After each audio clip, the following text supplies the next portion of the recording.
জয় রাধে।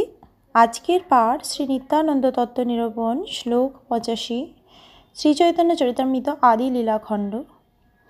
যদ্যপি সর্বাশ্রয় তিহ তাহাতে সংসার অন্তরাত্মা রূপে তিহ জগত আধার।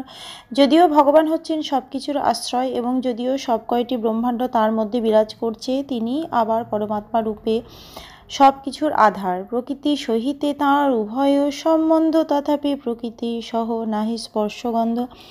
যদিও প্রকৃতির সঙ্গে তাঁর দুই প্রকার সম্পর্ক রয়েছে, তবুও প্রকৃতির সঙ্গে তাঁর কোনো রকম যোগাযোগ নেই। এত দিশো নমি শস্য প্রকৃতিস্থ তদ্গুণৌ ন যুজ্যতে সদাত্মস্থৈর্যর্থা বুদ্ধিস্তদাশ্রয়া।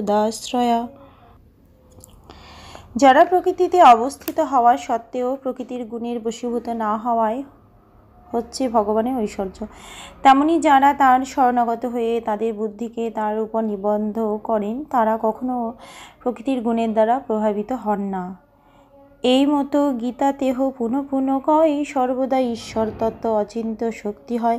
এভাবেই গীতাতেও বারবার বর্ণনা করা হয়েছে যে ঈশ্বর তত্ত্ব সর্বদাই অচিন্ত্য শক্তি সম্পন্ন।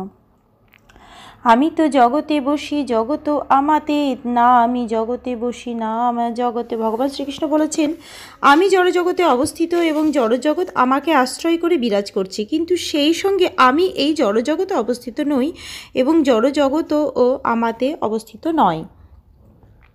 পরমেশ্বর ভগবানের ইচ্ছাশক্তির দ্বারা সক্রিয় না হলে কোনো কিছুরই অস্তিত্ব সম্ভব নয়। তাই সমগ্র জগৎ ভগবানের শক্তিকে আশ্রয় করে বিরাজ করছে, কিন্তু তাই বলে কারো মনে করা উচিত নয় যে জড়জগৎ পরমেশ্বর ভগবান থেকে অভিন্ন।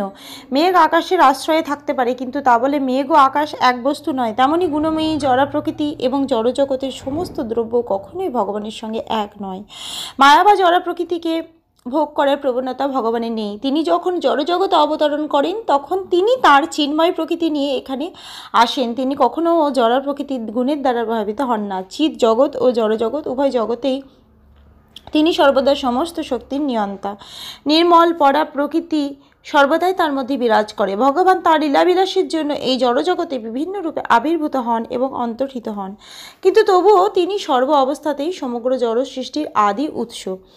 পরমেশ্বর ভগবান থেকে স্বতন্ত্রভাবে এই জড়জগতের অস্তিত্ব থাকতে পারে না, কিন্তু ভগবান শ্রীবিষ্ণু মায়ার সংস্পর্শে এলে কখনো মায়ার অধীন হন না। তার সচ্চিদানন্দময় আদি স্বরূপ কখনোই জড়া প্রকৃতির ত্রিগুণের অধীন হন না। সেটি হচ্ছে পরমেশ্বর ভগবানের অচিন্ত্য শক্তির বৈশিষ্ট্য। অচিন্ত ঐশ্বর্য এই জানি হো আমার, এই তো গীতার অর্থ কইল পরচার। হে অর্জুন, জেনে রেখো যে আমার অচিন্ত ঐশ্বর্য এইরকম। ভগবদ্গীতায় শ্রীকৃষ্ণ এই অর্থই প্রচার করেছেন। সেই তো পুরুষ যার অংশ ধরে নাম চৈতন্যের সঙ্গে সেই নিত্যানন্দরাম। সেই পুরুষ, সেই মহাপুরুষ কারণোদক সাই বিষ্ণু, যার অংশরূপে পরিচিত সেই নিত্যানন্দ বলরাম হচ্ছেন শ্রীচৈতন্য মহাপ্রভুর অন্তরঙ্গ পার্ষদ। এই তো নবম শ্লোকের অর্থ বিবরণ। দশম শ্লোকের অর্থ শুনো দিয়া মন। এভাবে আমি নবম শ্লোকের অর্থ বিশ্লেষণ করেছি। এখন আমি দশম শ্লোকের অর্থ বিশ্লেষণ করব। দয়া করে মনোযোগ সহকারে তা শ্রবণ করুন। যশংশংশ শ্রীল গর্ভদশায়ী জন্নাভ্যজ্জং লোক সংঘাতে লালম লোক সৃষ্ট সুতিকা ধাম ধাতু স্তাং শ্রী নিত্যানন্দ রামং প্রপদ্যে।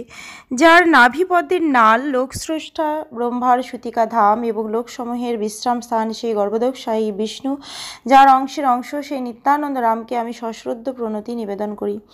সেই তো পুরুষ অনন্ত ব্রহ্মাণ্ড সৃজিয়া সবণ্ডে প্রবেশিলা বহু মূর্তি হইয়া।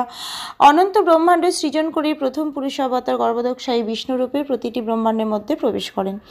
ভিতরে প্রবেশী দেখে সব অন্ধকার রহিতে নাহিক স্থান করিল বিচার। ব্রহ্মাণ্ডে প্রবেশ করে তিনি দেখলেন সবকিছুই অন্ধকারাচ্ছন্ন এবং সেখানে থাকবার মতো কোনো স্থান নেই। তখন তিনি বিবেচনা করলেন, নিজাঙ্গ শ্বেত জল করিল সৃজন, সেই জলে কইল অর্ধ ব্রহ্মাণ্ড ভরণ। তখন তিনি তার দেহের শ্বেত জল সৃষ্টি করলেন এবং সেই জলে ব্রহ্মাণ্ডের অর্ধভাগ পূর্ণ করলেন। আজকের পাঠ এই অবধি। ভজ শ্রীকৃষ্ণ চৈতন্য প্রভু নিত্যানন্দ,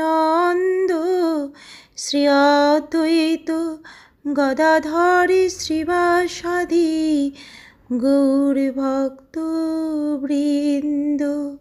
হরে কৃষ্ণ কৃষ্ণ কৃষ্ণ হরে হরে হরে রাম